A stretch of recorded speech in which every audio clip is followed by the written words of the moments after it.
Welcome, ladies and gentlemen, both people who are here and then those who might be joining subsequently to listen to recorded call. It is Saturday afternoon on a sunny day here in London, not though that many of us are experiencing it, being as we are all in lockdown within our homes. This is the first full day of the global Hack From Home, a hackathon designed to give people the chance to contribute to the fight against the effects and the spread and social effects of COVID-19, to empower themselves, but to also empower individuals by doing so, by building applications that will still work to protect people's civil liberties and privacy, even in this great moment of crisis. We've had a great lineup of speakers here today, ranging from ethicists through to medical open data experts. We'll be having various lawyers and a further array of professors and sociologists coming along in the next couple of days. But right now we have one of our most interesting talks from Professor Carsten Maple of the WMG in Warwick University. Carsten, it'll be a pleasure to hear from you. Thanks very much, James. So I'll share my screen. Hopefully you can see that. So I hope that the talk's of some interest to the participants, and I just want to say well done to everyone for coming together to really fight this horrid situation that we're in, and these many great minds that are being involved in Hack at Home. I think you're doing a terrific job. So I'm going to talk to you a little bit about security and privacy when you're using private data. I don't need to tell you about the hub of all things and how that really tries to put privacy at, and control and agency for individuals at the center of new developments. It's a technique that's being used and proposed much more widely, and it's great to see the hub of all things pushing forward that important agenda. But I want to talk about security and privacy, as I say, and you know, it's an important thing. Many people will know that. If we look back at of the three streams actually that the Hack From Home initiative is looking at, it's really about its health, because COVID is a health issue, and there are technical and social aspects to solve that. But it involves data. This will involve data in some sense, and there's a lot of initiatives at the moment to try and use data to try and support the fight against COVID. I've put up here some of the security breaches that I'm sure you'll have heard about. So the UK had a big health records breach. Millions of records were compromised back in 2012, so that's a long time ago. But I put that up because it's a big organization that you'd have heard of. And many of the people involved in Hack From Home, not exclusively, but many of them will be from smaller companies. And when big companies have a challenge, you can see what the challenge is for smaller organizations. I've also got something from this year, actually, that showed that last year, 2/3 of UK health organizations had some kind of breach of data. So it shows that this data is important to people who want to compromise. The two other cases here, Dominion National, which involved about 1.5 million records, and Amca Healthcare, could set new precedents for health IT security, but that was one of the biggest breaches last year. Both Dominion and Amca were last year. But Amca, they're talking around 20 million potentially having been compromised. So it's a big challenge. But people think, and I'll talk a little bit briefly about security and privacy, but people think a lot about security being these breaches where there's been compromise of records. But we should also think in this day and age, what we want to do is release data. And we've just heard from the Open Data Institute, you know, great proponents of sharing data, as are DataSwift and others. And I think the power of data is really important, and we should look at ways to share it. But we have to be careful about how we share it and how we collect it. So sharing includes people sharing things from a private data store to a service. It includes aggregators of services and then release to other companies or public releases. And some of these releases have been, in the news most negatively. So at the bottom right corner of what you see here, here's a case from Latanya Sweeney, one of the early people involved in privacy research back in the 90s, who actually compromised a data release from Massachusetts. She actually managed to identify the governor's data, did some similar things with national data, and her work largely led to the HIPAA Act in the US. But there were also a number of other high-profile companies who tried to release data. Netflix famously, so that people could try to do some analysis on data, and back in 2007 that was, combining that data with IMDb gave significant privacy issues. But AOL did similar, and not quite as long ago, probably 5 or 6 years ago now, New York taxi details were released and so-called anonymized. So really, we have to think about security and privacy. So when people are developing these apps, they should think about really information assurance. So the top 3 things listed there are the security triad: confidentiality, integrity, and availability. Then you've got authentication, or I've put it here as authorization, and non-repudiation. So I just urge people to think about confidentiality of the data. I'll talk a little bit more about that, but typically people think confidentiality largely protected by encryption, but there are other techniques as well. I'll discuss that in a minute. But many people think that's security. When I see designs of systems, I'll often hear people talk about, this is secure by design. I say, oh, great. So how is it secure? And they say, well, we use AES 256-bit encryption. I say, oh, that's it, is it? And of course it isn't. We need to make sure that there's confidentiality, of course, but we need to make sure there's integrity in data. So that means ways that we can check that the data that is sent from one account or one person, one party to another is the same data that's received. So public key encryption, for example, can help along with that. I think what's important, and we're seeing it a lot, the biggest source of attacks on systems is really denial of service attack, distributed denial of service attacks. It's very simple to do, really. And it utilizes very valid and important aspects of computer networking, but compromises to availability can be really important when what you're trying to do is deliver anything that's sort of real time. So you should be aware of that. Authentication and authorization is important about who's got access to systems. How do you authenticate? Many of you will have heard of two-factor authentication. It's really the de facto, and everybody should be doing that. Passwords, we know, are a real challenge. GCHQ guidance on passwords changed recently.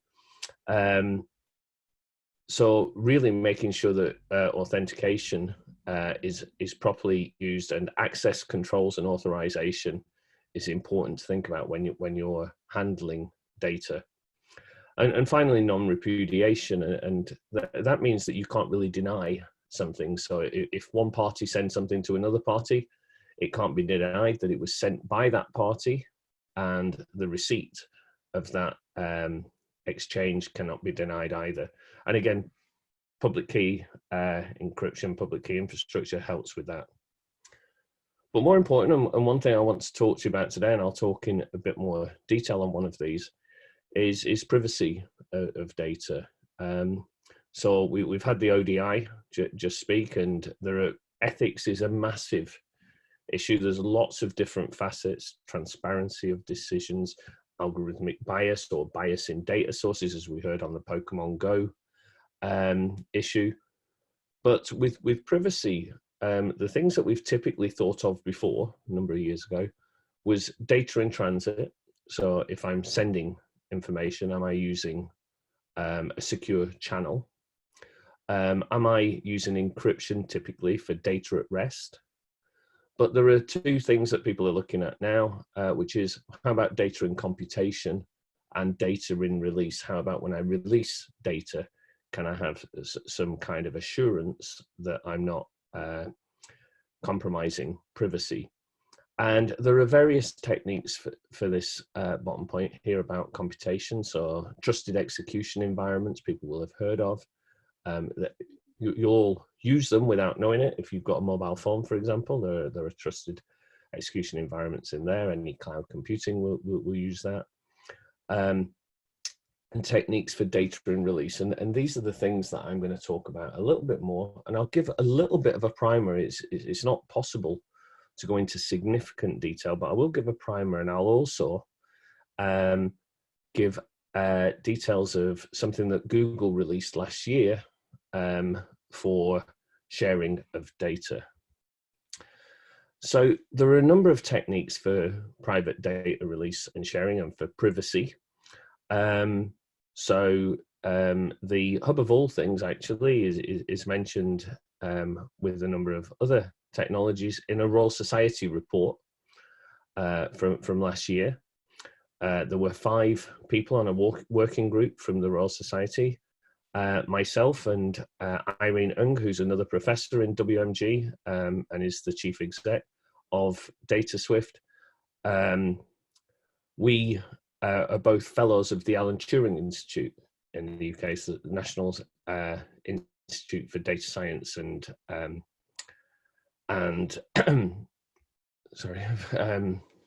artificial intelligence, my apologies. So 2 of the working group, Adria Gascon, now at Google, and John Crowcroft, were from the Turing Institute on that Royal Society report. I was one of the contributing editors. And in that report, as well as talking about personal data stores, there were 3 essential areas that were covered. They weren't the only ones, so trusted execution environments were also mentioned, but there are 3 that I want to make people on the Hack From Home initiative aware of. And they are differential privacy, secure multi-party computation, that should say, my apologies, not encryption, secure multi-party computation, and homomorphic encryption. If I get a chance at the end, I'll talk a little bit more about differential privacy. But what I'm going to do is give an example of secure multi-party computation and homomorphic encryption from that Google document that I mentioned before. So if you have a look, there is a Google blog. It was released in June last year. And what they were trying to do is help organizations to do more without necessarily collecting data in an open way. So that link there, or if you search for it on any search engine, you'll be able to find that link. Gives details of the work that they did, but the image at the bottom has got a link to the private join and compute open software that they released. So they released some code as well. And I've been to look at that this morning, so it's still there. Okay, so Google wanted to look at this thing about private join and compute. And I'll talk a little bit about an example. It'll give you the best way to understand what private join and compute is. But essentially, it relies on 2 different techniques. One is private set intersection. And what it is where you've got 2 parties. And in the case of some of the code that's been developed in the Hack From Home initiative, that might be a user's data, and it might be some aggregator, some service data, or it might be between 2 providers of different services in an environment. So what it is it allows any 2 parties to join their sets and discover identifiers that they have in common. An old example for this was around no-fly lists. So I've seen a talk quite a few years ago at MIT on this kind of thing, where in the US, there are certain agencies that don't want to share data and can't share data actually sometimes for good reason. But things like the Department for Homeland Security, the CIA, etc., they might want to find out who's on a certain list for both of them without revealing all of the people on their list. And that's an example where you might want to join two sets and work out which identifiers are in common. So Google has a variant of this that I'm going to explain in a moment. And it uses something called homomorphic encryption as well.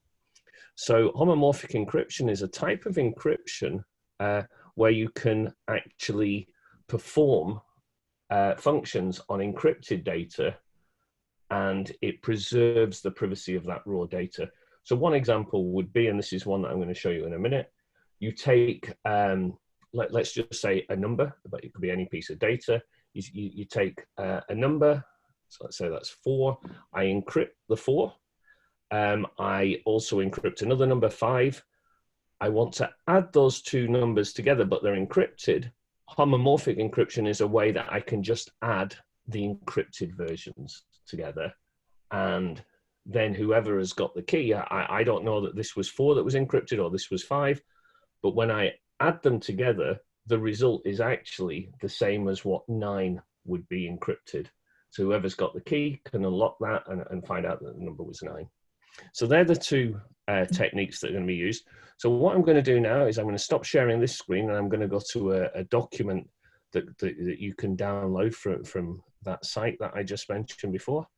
So let me share instead that document. James, can you confirm that you can see that new document now? Yes. Great, thank you. Just checking the tech works. So here, the idea is in this scenario is that you've got a city and you've got a number of businesses, points of sale. And the idea is that the city wants to work out how much people who ride on the trains spend in the shops. Okay, so what you've got is the city has got some IDs for each of its riders. So in this scenario, every person in the scenario has got some kind of identification. One could think that that might be Bluetooth, for example, if you think about current COVID kind of approaches from Singapore. It could be other things. It could be credit cards, it could be whatever. But everybody who's riding the train has got an identity. So in this example, there are the identities are 1, 4, and 8, etc. You've then got a business or a point of sale, and at that store, this shows you at this particular store. So at the top, we've got the city here and a particular business. What you've got is the person with ID of 1 has spent $5. The person with ID of 4 has spent $10, and of 20 has spent $5, etc. So these are both private data sets. There is, as you can see here, some intersections. So 1 is in both data sets and 4 is in both data sets. But here 8 hasn't purchased anything at this outlet, and number 20 hasn't been on the train. Okay, but the idea is the city wants to know how much are people spending. Okay, so it wants businesses to know of all this data, how many of these were riding on the train.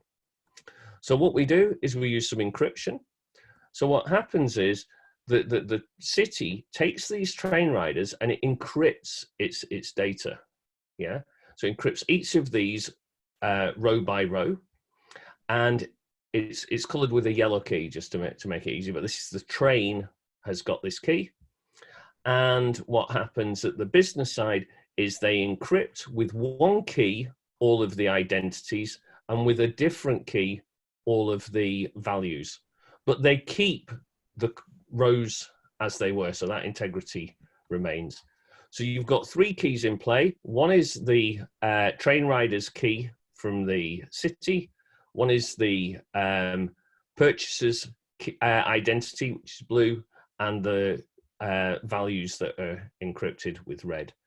What happens is they swap information. So actually now, as well as knowing the original data and the encrypted data at the city, they also have an encrypted version of the identities and an encrypted version of the values.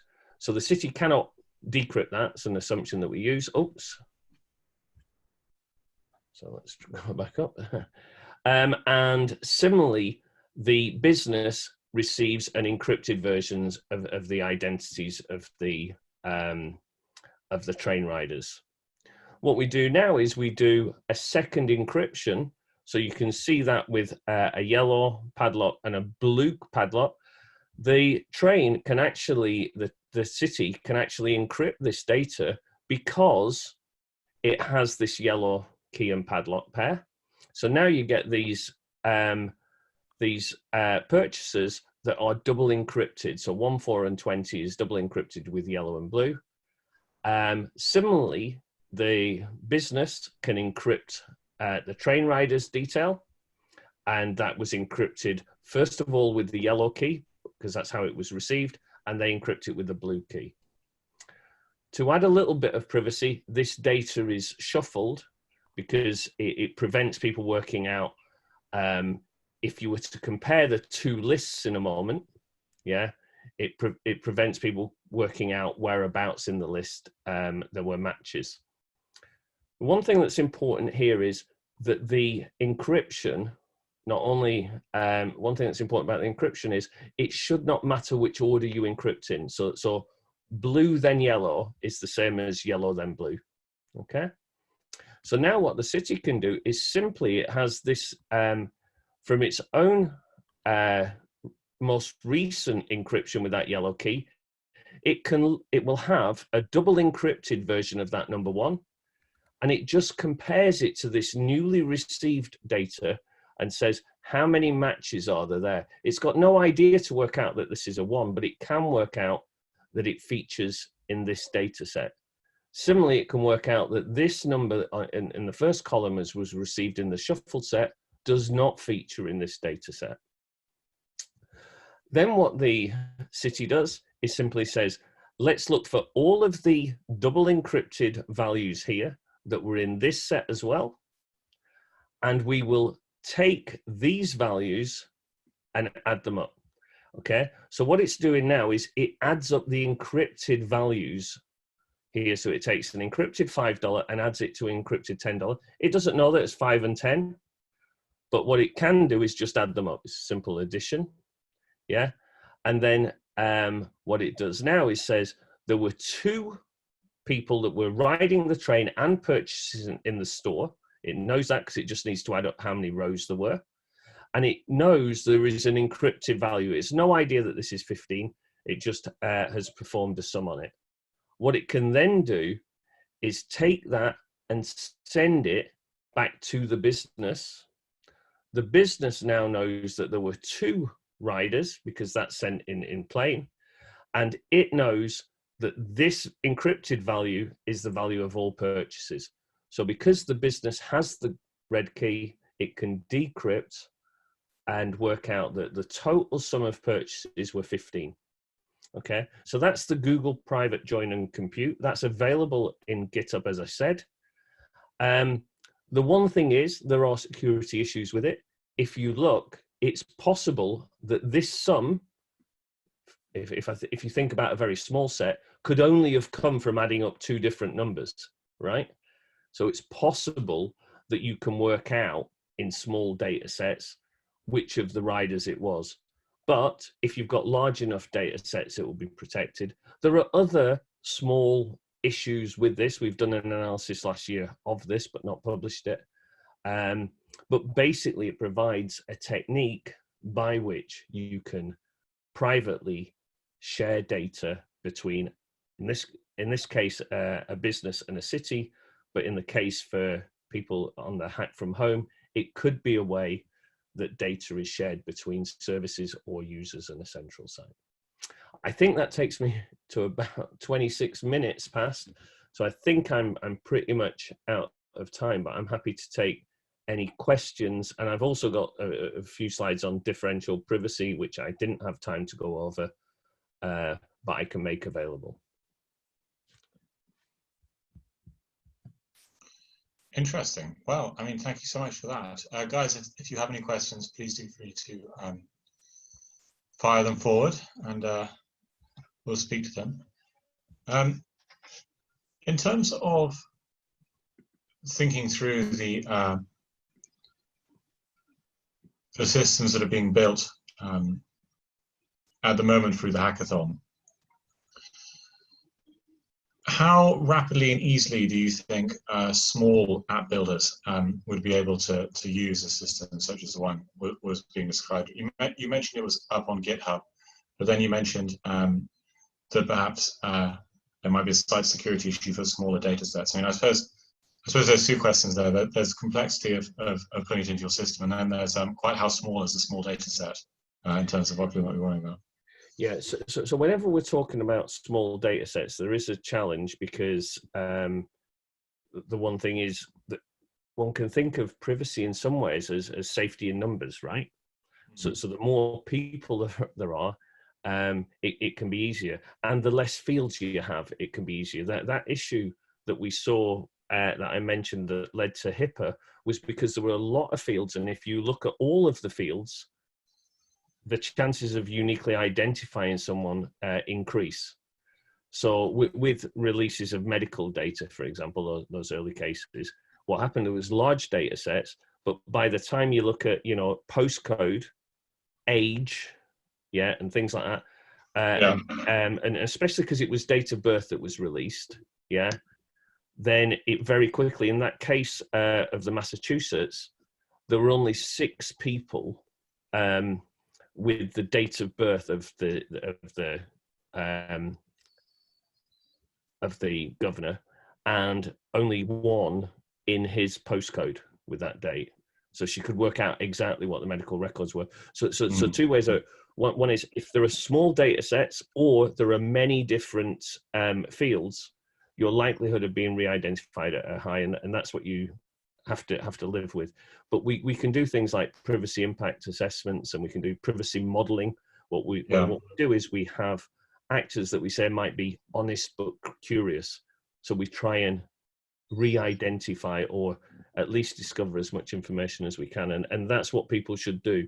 It's all risk-based, James, and especially in the current climate, if there was some if best practices were taken but they weren't perfect, I think that would be a trade-off that we have to do.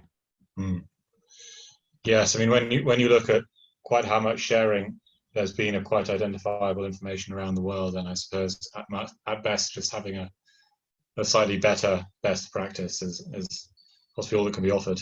We had Professor Coe from Seoul National University speaking about the practice by which there's announcements of COVID-infected people.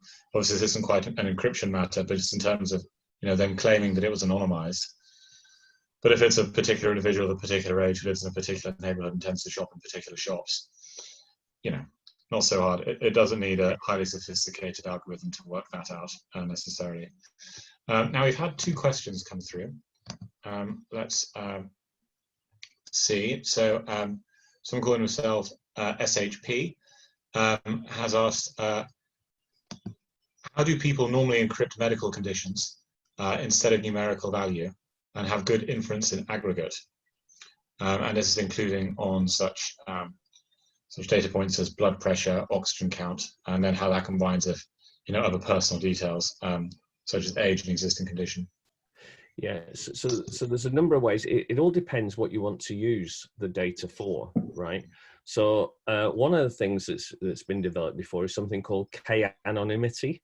So it came from Latanya Sweeney with that word. And what she said is, if we think of all our data, we can work out how unique somebody is within that data, so how identifiable. And K-anonymity, what it does is says, okay, let's try to categorize some things, such as age, for example, right? So there are simple examples that people can understand to do this, where you say, okay, instead of that date of birth that says it's just you, do we really need to know the date of birth of somebody for a reasonable inference? No, we probably want to work out age ranges. And that means there's a whole bunch of people in that range now. Yeah. So instead of that example of using your date of birth where there were only 6 people in Massachusetts, now if you said, if you were like, let's say it was literally your age, so a number, an integer, then it's much smaller. But if you said, actually, I don't need to know a 49-year-old or a 48-year-old, that doesn't matter. You can say, what we're going to do is we're going to have 40 to 50. Yeah. Similarly, with your medical conditions, you may not have the full medical history, but rather you could actually draw locally, and this is where things like Hub of All Things might be quite interesting, is what you might do is say, is somebody likely to be vulnerable in some sense, right? So you don't need to send up what makes them vulnerable, but you could do that at local level. And then that's, again, you know, if that serves your purpose, you can do it at that level. So it's really about design to make sure that what you're doing is data minimization is an important principle of both security and privacy, right? So your design, can you do it in a certain way that makes sure that you only do what you need to do and your request for data is appropriate? I mean, I think that's a very interesting point on a few different levels. I think, firstly, it kind of bespeaks, I don't know if you read the paper that in the Hack Lab we came out with, written by myself and Professor Ung on Homo databundus, as we were calling it. So this is, if you disaggregate the various constituents of someone's digital identity, from which obviously they can then be identified subsequently by whoever is looking at that data, often people are wrongly looking at stable identifiers such as date of birth. But you just don't need it a lot of the time. It could be that, you know, for a more medical use case, well, maybe you just need a range, as you say, or it could be that really you're just looking for some sort of behavioral signal. It's just that lazily systems are in place where we look for date of birth most of the time, or some other quite stable thing. And then, of course, you know, you flag the notion of having some sort of perhaps computation or an inference that you could just simply send a signal of, you know, whether or not someone is at risk of something. That's actually, I think, one of the key things that the Hub of All Things personal data account might offer in the fight against COVID-19, which is the ability to internally compute someone's riskiness as having COVID or being surrounded by it, and then sending that signal in an anonymous protection fashion. Now, I'm aware that we're now 4 minutes past our allotted time, and we have no more questions written into the question panel. I'd like to invite anyone who's interested in hearing more from Professor Maple to join him, if of course, and I haven't asked, if you are so willing, Professor, to speak on the Ask Me Anything channel on Slack for a little while. Yeah, I'll just need to get onto that channel because I don't have that channel, but I am on Slack. Fantastic, fantastic. Well, I can send it to you if you're struggling to find it. That'd be great if you can. Yeah. Other than that, thanks so much for your time. It's been a hugely informative talk. I certainly learned a fair bit through it. And yeah, thank you for participating in the Hack From Home weekend against COVID-19. Great. Thanks very much, James, and good luck to everyone. Thanks. Thank you. Thank you.